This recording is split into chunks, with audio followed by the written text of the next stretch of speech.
မာရာဘောဟုတ်တယ်လားကျွန်တော်ရှေ့ရှောင်ပြီးတော့မှဖြတ်တန်းရအောင်မယ်ဟာ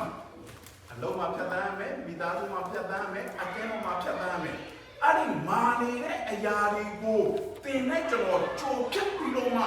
တွားနိုင်ဖို့အတွက်ကတော့တင်နဲ့ကျွန်တော်ဘယ်နာမှရှိမှရမယ်ရေသွင်းနာမှာတနည်းပြောရင်ဘယ်နာမှရှိမှရမယ်ဘေးချမ်းသာစာအုပ်အနာမှာဆရာဒါဆိုလို့ရှိရင်အလုံးထဲမှာချမ်းသာစာအုပ်ဒီတကန်ကန်နဲ့ယူသွားလို့ရမလားဟိုးပြာဒီစကူကတော့ဆလာကမ်းစစ်တယ်မှာဗျာဒိတ်တော်ကိုကျွန်တော်နှလုံးသားထဲမှာဘာဖြစ်လာပြီလဲတူထားသလားကြက်ထားသလား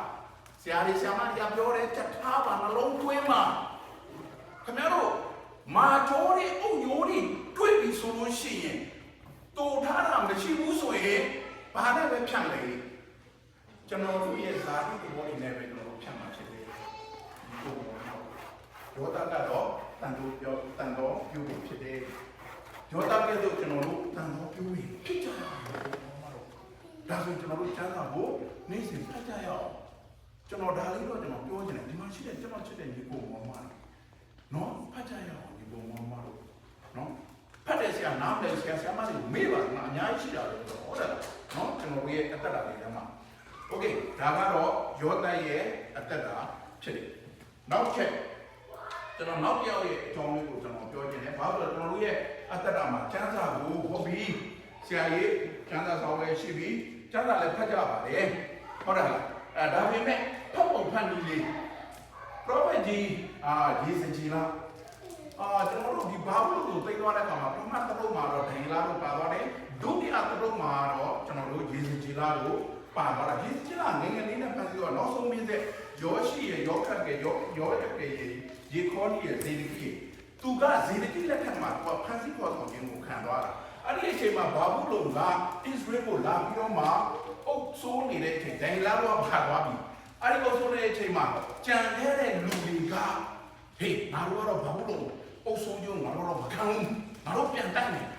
ဆိုတော့သူတို့တော့အုပ်ဆိုးနေတာဆိုတော့သူတို့ကလည်းလူနည်းစုတွေဆိုတော့ဟေးငါတို့ဘယ်လိုအားကိုးလဲဆိုတော့အဲ့ကိုတို့ငါတို့အားကိုးကြရအောင်အဲ့ဒီမှာသူတို့မာလာအဲ့ကိုတို့ကိုသူအားကိုးလိုက်တဲ့အခါမှာဘာလို့တော့လာပြီးတော့မှအကုန်လုံးကိုဗာလဲသူရဲ့အချိန်မှာဖြတ်ပြီးတော့အကုန်လုံးခေါ်သွားလိုက်ပြီးတော့နားတော့လည်းဖြတ်လိုက်တယ်ဗိမာန်တော့လည်းမျိုးလိုက်ပစ္စည်းအကုန်လုံးတော့ဝမ်းနေစိတ်ကြွယ်တယ်အဲ့ဒီမှာယေစီကလာကပါတော့အမှန်ယေစီကလာရဲ့ဘူယိုကဗိမာန်တော်မှာသူကရစ်ပရိုဟိတ်ဖြစ်ရဒါပေမဲ့သူခေါ်ဆောင်သွားတဲ့အခါမှာဘာဖြစ်သွားလဲပရိုဖက်ဖြစ်သွားတယ်သူကဘာဘူးလုံးကနေပြီးတော့မှပရိုဖက်ပြီးသွားတာသူကဟုတ်ပြီနော်အမှန်သူကရစ်ပရိုဟိတ်ဖြစ်ရမှာယေစီကလာငယ်လေးနဲ့ပါတော့ဟုတ်ပြီအဲ့ဒီကိုပါသွားတဲ့အခါမှာပရိုဖက်သူကခိပမင်းနာမနေနေတဲ့အချိန်မှာဘယ်ကတခင်ရဲ့ဗျာဒိတ်သူပါရောလေဘုံနဲ့ရမ်းတိုက်